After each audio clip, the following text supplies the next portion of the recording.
Okay, I think it's time for the children's story. So the story I'm going to read is actually designed for very small children. So I would like all of you to think of yourself, kind of remember how you were when you were a little person. And I thought it'd be fitting, on Mother's Day to remember that.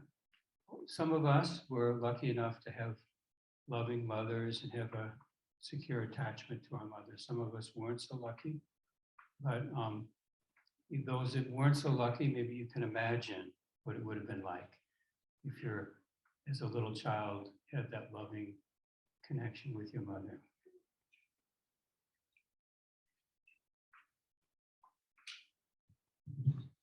So I invite whoever would like to come up. I know we don't have any young children, maybe we have some adolescents, we have some adults, we do. Okay, here we go. As liberals, we are often asked to find common ground with conservatives. Many liberals have advocated for this. We need to be kind, and we need to reach out to our conservative neighbors, initiate discussions, find common ground. After all, we have the first principle, the inherent worth and dignity of all persons. And the third says in part, acceptance of one another. I will provide a couple of examples. First, I recently read an article in the New York Times by Chloe Maxim and Canyon Woodward entitled, What Democrats Don't Understand About Rural America, published on May 2nd, 2022. Ms. Maxim, 29, is the youngest female state senator in Maine's history. The authors argue that the Democratic Party has abandoned rural Americans and make suggestions as to how to get them back to vote Democrat. They recommend making direct connections, listening, and being supportive, regardless of whether they plan to vote Democrat or not, and focus on values rather than policies. They emphasize that, and I quote, rural life is rooted in shared values of independence, common sense, tradition, frugality, community, and hard work. Chloe gave an example when talking to one Republican voter.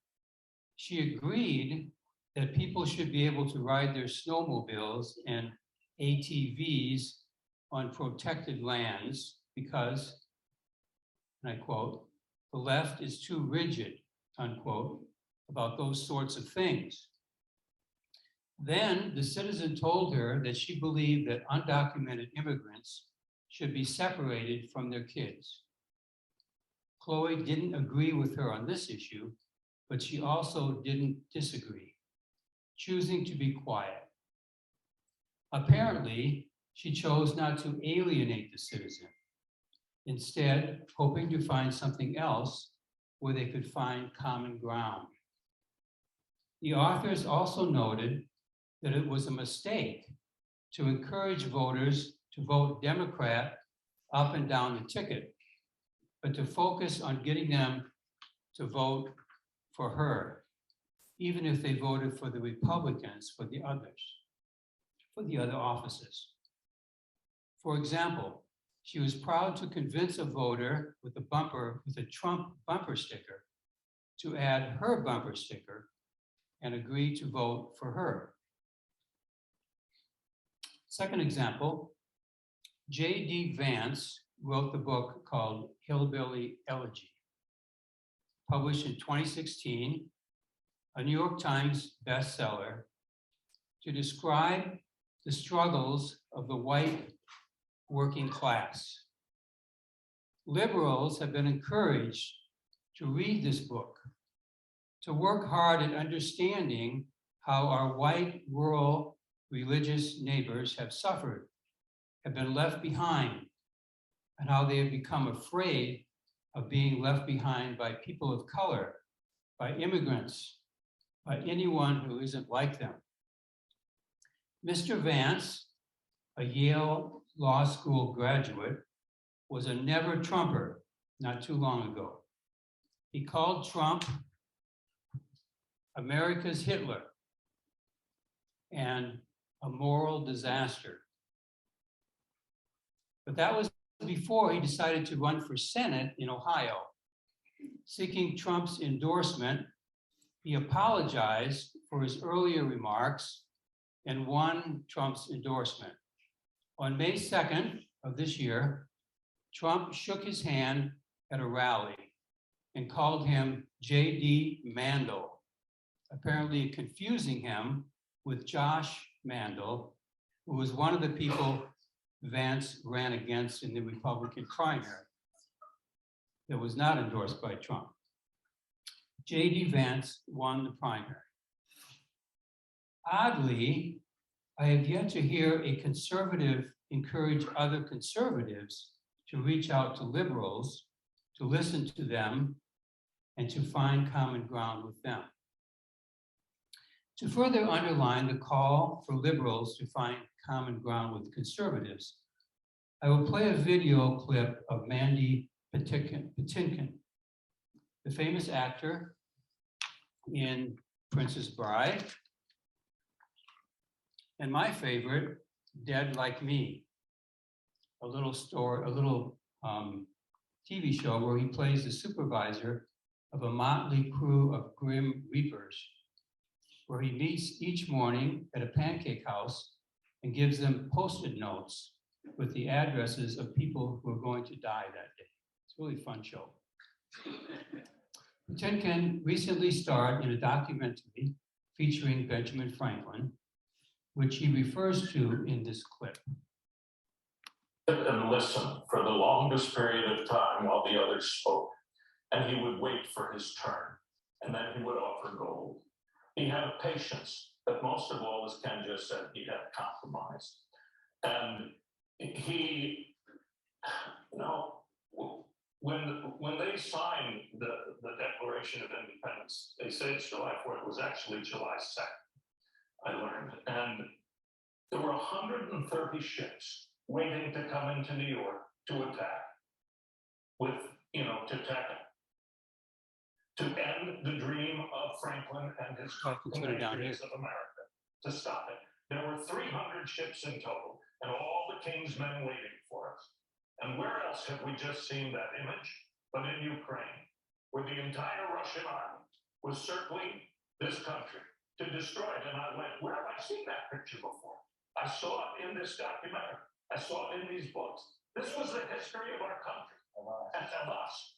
And it continually repeats itself. And we have to remember that we are all refugees. And he was a refugee.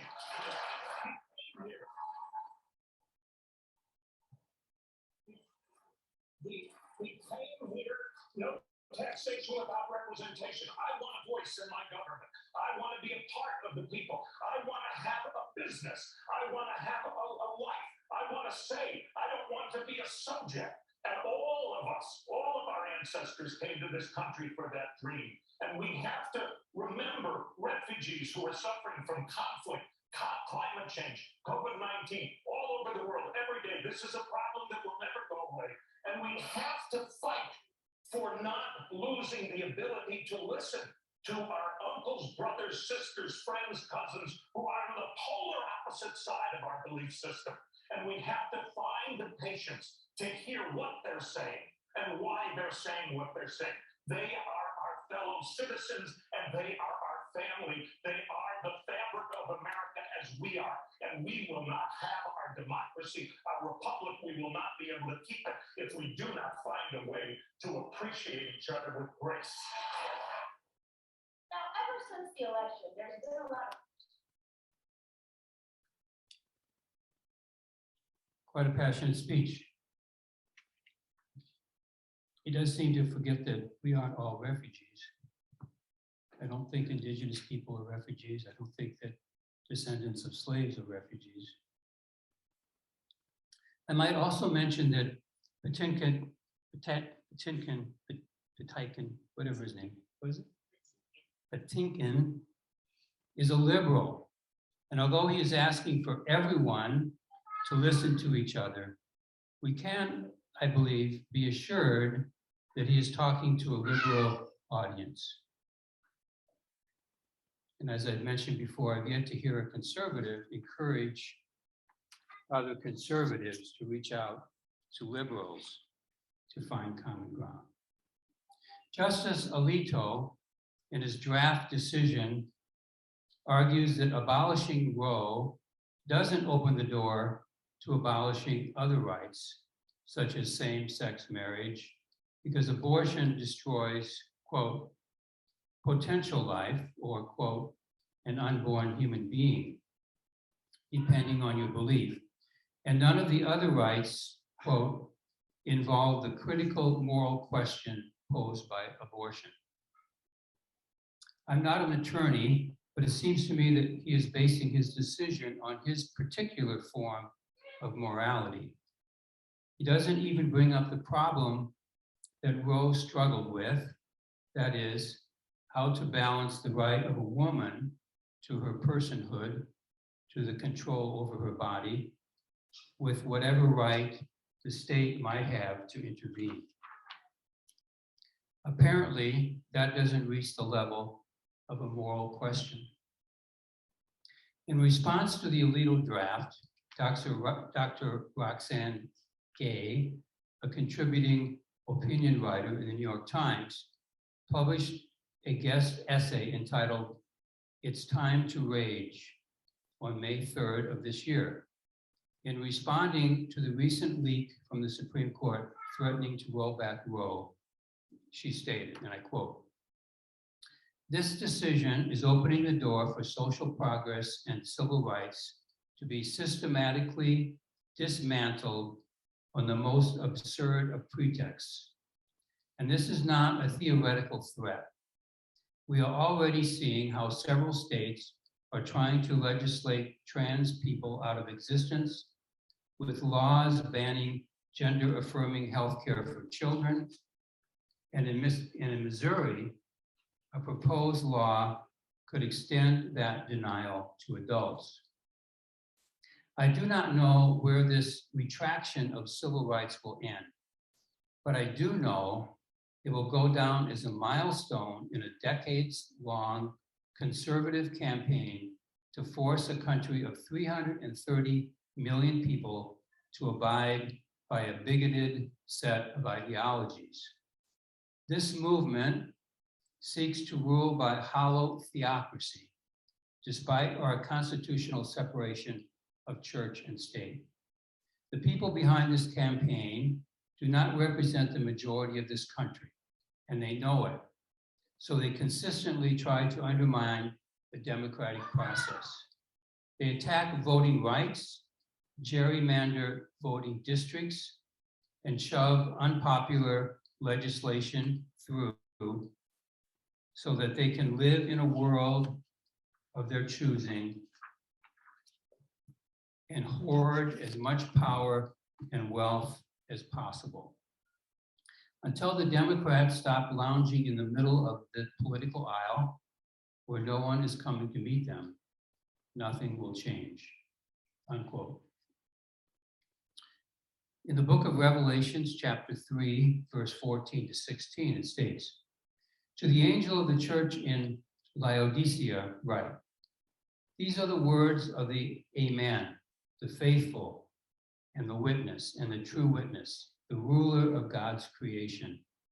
I know your deeds, that you are neither cold nor hot. I wish you were either one or the other. So, because you are lukewarm, neither hot nor cold, I am about to spit you out of my mouth." If a right-wing Christian really believes that a fertilized egg ought to have the same rights as a fully formed human being, then to be consistent, they cannot condone abortion for any reason. Also, they would have to consider anyone who has an abortion or performs an abortion to be a murderer and should be prosecuted and imprisoned or perhaps executed. This could happen in some states if this Supreme Court decision is carried out. As we speak, there is a law moving through the legislature in Louisiana that would define abortion as homicide with a possible penalty of life in prison. It would outlaw in vitro fertilization, and a lab worker who discards damaged embryos could be considered a serial murderer. I would like to point out that this is a logical response if one believes that a fertilized egg is a human being. There are many anti-abortion proponents who don't agree with this law, but if they don't, then logically they must abandon the belief that a fertilized egg or an embryo is a human being. I noticed that in some of their pro-life demonstrations, they will have a woman speak who has had an abortion and who condemns the procedure. This is confusing to me. This woman should be condemned as a murderer and imprisoned from their point of view. The fact that she evaded prison or execution should not be celebrated from their point of view. If anyone still thinks there is no difference between the Democrats and the Republican Party, there is no doubt that if Hillary Clinton had been elected in 2020, this would not have happened. It was the Republicans who now say the filibuster is sacred and must not be messed with. They're the ones that changed it so that they could vote an anti-abortion Supreme Court justices with just 50 votes. I know some people didn't like Hillary or decided that since Bernie didn't get the nomination, that the Democrat Party was useless and decided not to vote in 2016 or voted for a third-party candidate, such as Jill Stein, as a form of protest vote. I know there are others who define themselves as nihilists and figure that there is no hope for change, so they too didn't vote. Today, we see the result of such attitudes. The eighth principle of the UU, which we voted to adopt last Sunday, asks us to, quote, dismantle racism and other oppressions in ourselves and in our institutions. The question that I'm raising today is simple. If we encounter a person who supports oppressive practices and we strive to accept them and find common ground with them in order to embrace their inherent worth and dignity, at what point do we slip from acceptance to complicity as our silence is interpreted as agreement? After Trump won the election in 2016, the liberals organized the Nonviolent Women's March. When Biden won in 2020, the conservatives stormed the Capitol in an attempted insurrection. As Carole King sang, you can't talk to a man with a shotgun in his hand. One of the goals of couples therapy is for the partners to improve their communication. However, if the power differential in the couple is too extreme, for example, if one of the partners is abusing the other, therapists will refuse to participate in couples therapy. Why? Because improving communication might make the one who's being abused less safe. For example, if the man is abusing the woman and the woman feels safe in the therapy session and shares her concerns about the man's behavior, he might act contrite during the session, but when they get home, he could assault her for telling secrets. In such a case, the therapist, by attempting to create a safe place, will have made the situation much worse. At what point are we taking the same risk by attempting to find common ground with someone on the alt-right? I will now play a video clip of the comedian Amber Ruffin, who makes the case much better than I do. Talking media online, and maybe even in your white family's group chat about how it's a time to reach out to Republicans who are upset about the election, about how it's important to build bridges to Trump supporters and to find common ground with them. And I just wanted to let each and every person out there know that you 100% absolutely do not have to do that. In all honesty, I would suggest you don't, and here's why. Trump supporters are racist, and if you create a space for racists to thrive, they will. And is that something you want? Truly, can Cindy come over to your house and be like, yeah, Mexicans? Because if so, you are providing a safe place for her racism to flourish. Don't be like that. Giving a racist your time and energy is like giving a seed water and light. It helps them grow into a flower, but not a normal flower, one of those terrifying flowers from Little Shop of Horrors. You don't owe them anything, especially forgiveness, because it's okay if you don't forgive them for what they've done. Separating families, empowering white supremacists, bringing back Kid Rock. Your sympathy and empathy are important and necessary gifts, but you don't have to give those gifts away at the expense of your humanity. It is not a white elephant party with your office. It's a red elephant party, and all of their gifts are bad and hate Black people.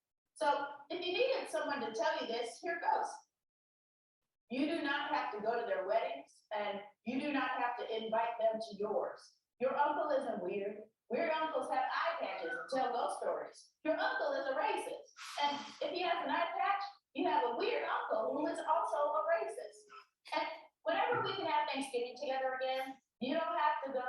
And if you do go, you can tell everybody that Uncle Patchy ate shit. Now, to be clear, I'm not saying anything radical. I'm not saying burn it down. Yeah. But really, I'm not saying cuss everyone out. I'm just saying you don't have to be sweet to everyone. Kindness is your gift to dole out as you see fit. And I really want you to hear this. Searching for the good in someone who thinks nothing of you is how they condition us to become accustomed to being treated like shit. Don't become accustomed to being treated like shit. You don't have to be nice to Trump supporters. You don't have to find ways to get close to them. In fact, you shouldn't get close to them because they're probably not wearing a mask. They deserve to lose and they lost. And they're allowed to be sad, but you're allowed to laugh at them because after all the things they did to us, this shit is funny as hell.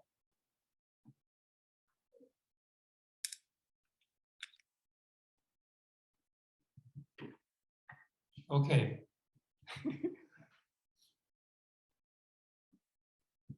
I think I'd like to see if anybody has any comments